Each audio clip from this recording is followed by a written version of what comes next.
Bersama-sama dengan saya adalah dua orang tokoh.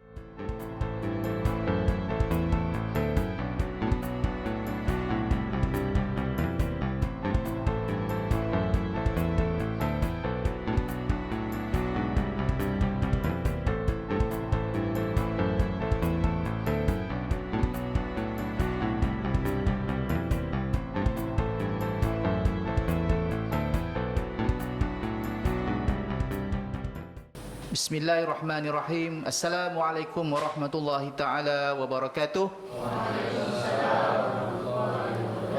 Salam madani. Alhamdulillah, bersyukur kepada Allah Subhanahu wa taala dengan limpah kurnianya kita dapat bertemu di bangunan Sumur Bakti Yayasan Peradaban Bani Jawi Nusantara di Institut Tahfiz Al-Quranil Muttaqin.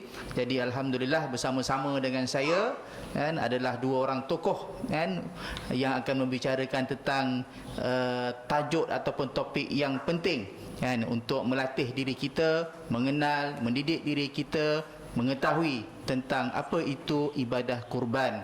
Jadi saya perkenalkan diri saya Syahril bin Muhammad selaku wakil daripada Yayasan Peradaban Bani Jawi Nusantara. Di sebelah kanan saya tokoh yang tak boleh diperkenalkan lagi lah. Tak boleh, dia bukannya tak payah, tak boleh diperkenalkan sebab orang kenal lah. Ustaz Azzadan, dia adalah salah seorang penyanyi tersohor di Malaysia, daripada kumpulan Rabbani, jadi Ustaz juga mewakili MJ Success, sebuah syarikat yang menguruskan dan juga yang menjadi wakil kepada program ini, program kurban kita.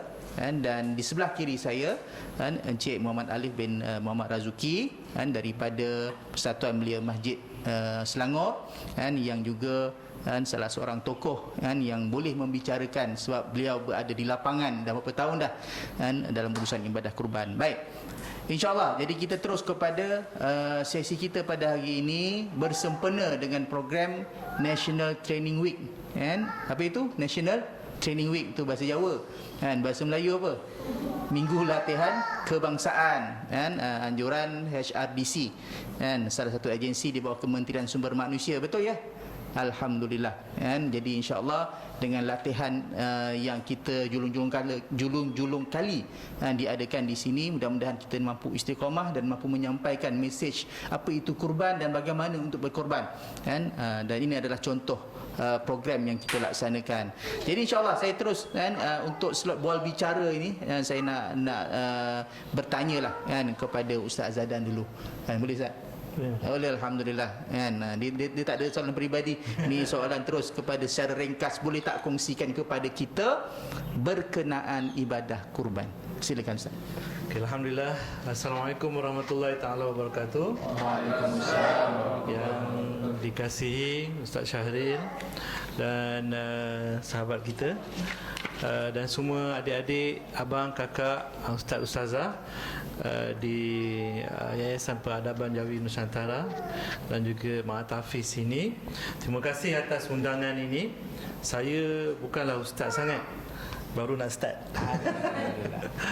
Jadi kalau cerita pasal Hari Raya Korban ataupun ibadah korban ni, saya suka memetik firman Allah Subhanahu Wa Taala dalam surah Al-Kawthar ayat 2 yang bermaksud, oleh itu kerjakanlah solat kerana Tuhanmu semata-mata dan sembelihlah korban sebagai tanda syukur kita pada Allah Subhanahu Wa Taala.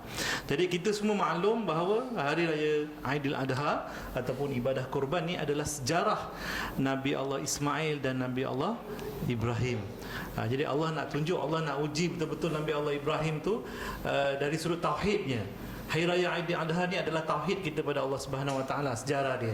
Bagaimana Nabi Allah Ibrahim yakin dan taat atas perintah Allah Subhanahu Wa Taala sehingga Allah uji dia untuk sembelih anak dia. Tapi sebenarnya dia tak sembelih anak dia, digantikan dengan kibas. Jadi alhamdulillah daripada situ menjadi sejarah tauladan untuk kita bersama. Dan pastinya bila melakukan ibadah korban ni, fadilat dia sangat besar. Dia bukan setakat fadilat dari sudut akidahnya, hukumnya, tetapi kalau kita lihat dari sudut pengamalan muamalat kita hari ini dapat bermuamalat, berniaga, menjual korban. Setelah menjual korban tu masing-masing gigih. Macam kita ni MJ Success Travel dan juga Yayasan Peradaban, kita nak jual lembu korban ni bukan untuk kita sebenarnya. Kita nak agihkan kepada masyarakat, anak-anak tahfiz di bawah Yayasan Peradaban Jawi Nusantara. Ini satu amalan yang sangat mulia. Jadi kita buat 2 in 1. Kita buat orang kata urusan muamalat duniawi dan untuk akhirat. Maknanya untuk memberi makan kepada mereka-mereka yang layak dan memerlukannya, insya-Allah. Jadi itu sebagai permulaan apa yang dikatakan ibadah korban. Mulalah sikit. Itu baru start ni. Belum ustaz. Tu belum ustaz. Alhamdulillah, syukran jazilan ustaz atas jawapan dia. Okey. Ibadah kurban yang Ustaz Azharan maksudkan tu maksud dah beribu tahun dulu dah Ustaz ya. Beribu tahun ni daripada sejarah sunnah Nabi Ibrahim dan Nabi Ismail. Dan hari ini kita laksanakan penghayatan sunnah kurban itu. Dan kita bertuah sebab apa? Setelah beribu tahun, takkanlah sejarah yang sama juga dengan kaedah yang sama juga. Pastinya ada penambahbaikan, pastinya ada teknologi, pastinya ada kemajuan dalam urusan ibadah kurban. Itulah Islam. Jadi insya-Allah hari ini kita bertuah sebab bersama dengan kita ini Encik Alif akan menerangkan secara ringkas apakah itu skim tabungan ibadah kurban dalam talian, mungkin dalam aspek pendigitalan sekarang ni. Silakan. Alhamdulillah, terima kasih kepada sahabat moderator Al-Fadhil Ustaz Syaril bin Muhammad. Seterusnya yang kita hormati Ustaz Azharan, rakan-rakan, sahabat-sahabat seperjuangan di pihak yayasan dan juga anak-anak Instaklim. Syukur kehadirat ilahi dapat kita bersama-sama hari ini dalam topik korban lah. Jadi skim tabungan ibadah korban dalam talian ni, untuk makluman semua, adalah skim tabungan yang pertama sekali yang berada, yang didaftarkan di bawah hak cipta atau intelek di Malaysia lah. Ianya satu sistem yang berpusat, anak-anak tahu sistem yang berpusat yang menguruskan ibadah korban. Dia uruskan daripada A to Z lah semua. Ada urusan tabungan, ada urusan agihan daging, kan? Kemudian ada juga urusan bekalan lembu lah, mana kita nak angkat lembu kan. Mungkin adik Amir jelas, ini dia pun berada dalam industri tu. Jadi model skim tabungan ibadah korban dalam talian ni ataupun Stiqdat dibangunkan oleh Allahyarham Cik Muhammad bin Abbas, kan? Dan juga dia telah didaftarkan di bawah hak cipta harta intelek Malaysia. Jadi siapa-siapa nak tiru, nak guna pakai, bukan boleh tiru begitu sajalah. Jadi dia orang kena buat yang lain, kan? Jadi kebenaran ni diberikan khas kepada pihak yayasan dan juga institusi ataupun NGO yang berada bawah yayasan lah. Satuan Belia Masjid ada, dan yang menjalankannya, yang mentadbir skim ni, Koperasi Urusan Ibadah Korban Selangor dan Wilayah Persekutuan. Panjang sikit, kan? Jadi koperasi inilah yang bawa skim tabungan ini, bentangkan kepada panel kajian syariah JAKIM tahun 2010. Alhamdulillah dapat 18 Jun 2010, 28 Jamadil akhir, skim tabungan ini diluluskan dengan syarat kalau nak buat skim ni kena buka kepada semua umat Islam. Tak boleh buka kepada ahli koperasi saja. Tak boleh syaratkan kau masuk koperasi baru boleh buat korban. Tak boleh. Jadi kepada semua orang boleh buat ibadah korban. Atas sebab itulah kita koperasi dah bawa kepada pengetahuan kita punya yang menjaga koperasi lah, Suruhanjaya Koperasi Malaysia, selepas beberapa siri pembentangan, perbincangan, tepat pada 27 Julai tahun 2012, 2 tahun juga, 13 Ramadan 1433 Hijriah, skim ini diberikan kebenaran khas untuk mengambil deposit. Maknanya dah bolehlah secara rasmi, tak ada masalah dah dengan peraturan, buka kepada semua umat Islam.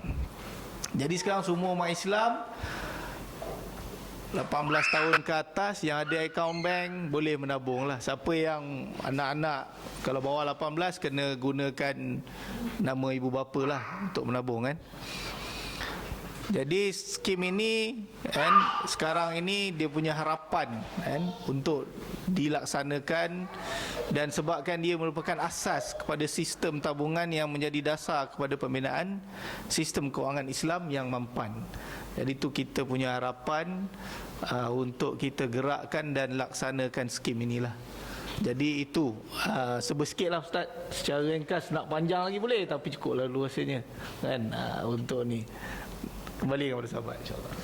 Terima kasih Cik Alif atas pencerahan tentang skim tabungan ibadah kurban dalam talian. Itu macam satu model yang sewajarnya umat Islam support pada hari ini, dan apatah lagi kita dalam era pendigitalan untuk segala urusan.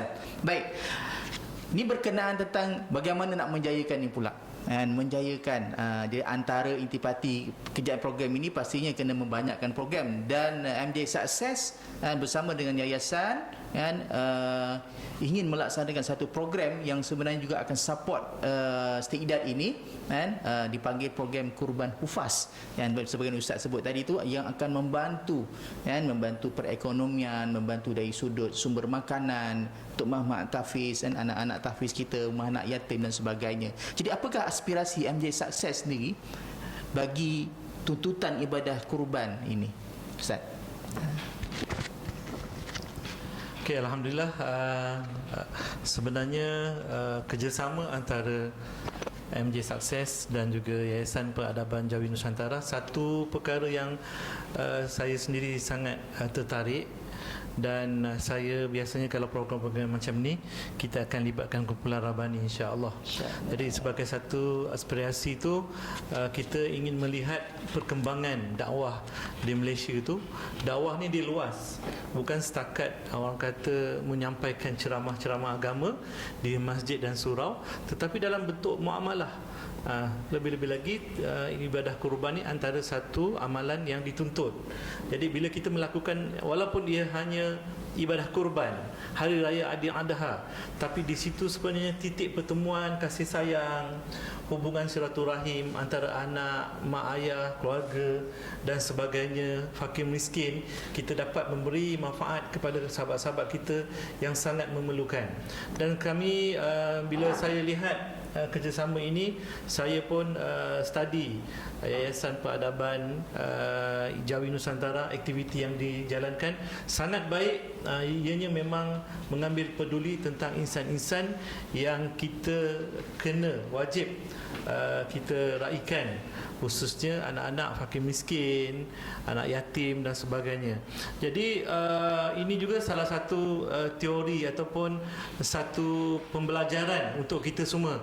Mungkin anak-anak muda sekarang ni mereka melihat kalau nak bekerja dekat luar sana memang banyak pekerjaan. Buka surat khabar, tengok Google dan sebagainya, boleh cari kerja. Tetapi mereka terlupa ibadah korban ini juga boleh menjadi salah satu asbab menjana pendapatan. Penternak boleh menternak lembu dengan baik. Baru-baru ni saya dah pergi tempat Ustaz Syarif Peradaban punya kandang lembu. Kita dari situ saja kita dah belajar dah bagaimana kita nak menjaga lembu. Rasulullah tu juga salah satu amalan yang Rasulullah suka menternak kambing dan sebagainya. Jadi kat situ cara makanannya, cara penjagaan kesihatan lembu dan sebagainya. Kita bukan boleh main jual aja. Ibadah korban pun bukan boleh main jual lembu saja. Dia kena syarat dia. Dia kena ada syarat-syaratnya, lembu yang sihat, yang cukup umur, matang dan sebagainya. Jadi itu semua mengajar kita tentang betapa Islam itu sangat menitik beratkan disiplin. Dalam solat pun kita ada tangga-tangga syarat-syarat wajib solat dan sebagainya. Jadi alhamdulillah kita kena ada sensitivity dalam segala hal, khususnya hari raya Adha ini. Kenapa Islam mengarahkan, mewajibkan takbir raya sampai 4 hari. Ya. Raya puasa sehari je. Itu semua ada asbab-asbabnya. Kalau kita nak cerita kat sini tak habis lah. Tapi bukan saya ahlinya. Saya baru nak start jadi. Jadi alhamdulillah, kalau lihat daripada kerjasama yang kami buat dengan MJ Sukses dan juga Yayasan Peradaban Jawi Nusantara, kita ada 7 bahagian lembu. Jadi satu bahagian tu memang kita jual dalam harga yang berpatutan, yang orang kata cukup untuk nak bayar daripada pengurusan awal sampailah akhirnya. InsyaAllah. Dan insya-Allah daripada program ini juga kita berhasrat, mungkin kalau rezeki kita pada hari keempat nanti kita akan ada satu program di Yayasan Peradaban Nusantara ini. Kita nak kumpulkan semua jemaah-jemaah sekolah-sekolah tahfiz yang kita bayai, kita berkumpul di sini hari raya keempat tu, kita bertakbir dan kita insya-Allah kita jemput kumpulan Rabbani kalau ada rezeki untuk menghiburkan audiens di sini. Jadi semuanya dalam satu. Amin. Kerana korban ini kita semua bersatu insya-Allah.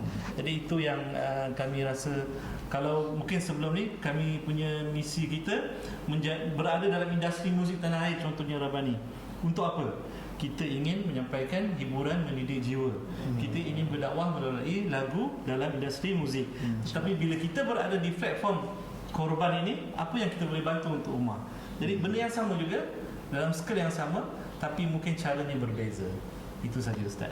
Alhamdulillah Ustaz. Ustaz, tertinggal satu syarat tadi Ustaz. Lembu tu handsome.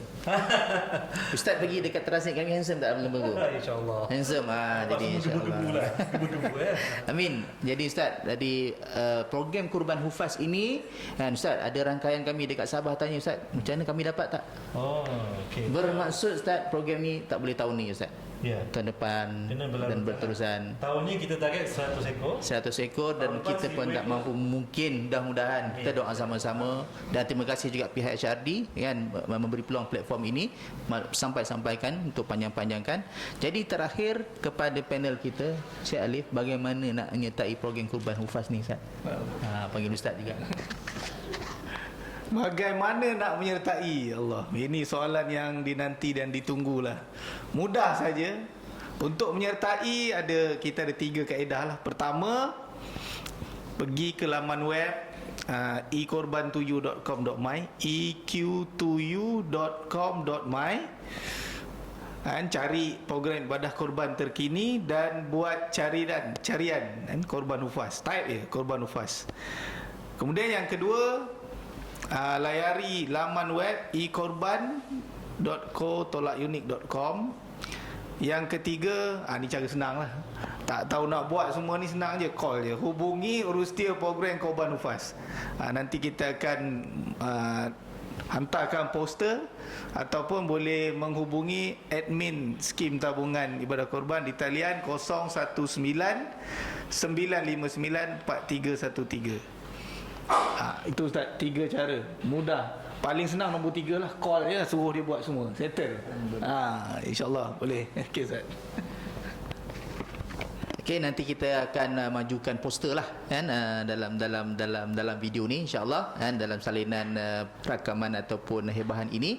Jadi insya-Allah harapan daripada kami kan, yang pertama sekali kami panjangkan kesyukuran sebab sudi hadir dan terima kasih kepada pihak HRD, tak dilupakan juga MJ Sukses, Ustaz Azadan sendiri kan, dan mudah-mudahan kita dapat kan orang kata capai matlamat kita mendidik masyarakat adanya program Kurban Hufaz ini kan, yang mampu untuk memberikan satu nilai tambah pada ibadah kurban, kerana kita ada capaian-capaian tertentu, contoh Muhammad Tafiz yang memerlukan anak yatim. Kami keliling kami ini kampung orang asli yang saban tahun bertanya, Ustaz tahun ni ada tak? Kan, jadi kita pastikan kena ada Ustaz kan, insya-Allah mudah-mudahan Allah mudahkan urusan kita. Dan akhir kata kan, jumpa nanti pada program Kurban Hufaz. Aku qauli hadza wa astaghfirullahal azim li wa lakum wa billahi taufiq wal hidayah. Wassalamualaikum warahmatullahi wabarakatuh. Waalaikumsalam.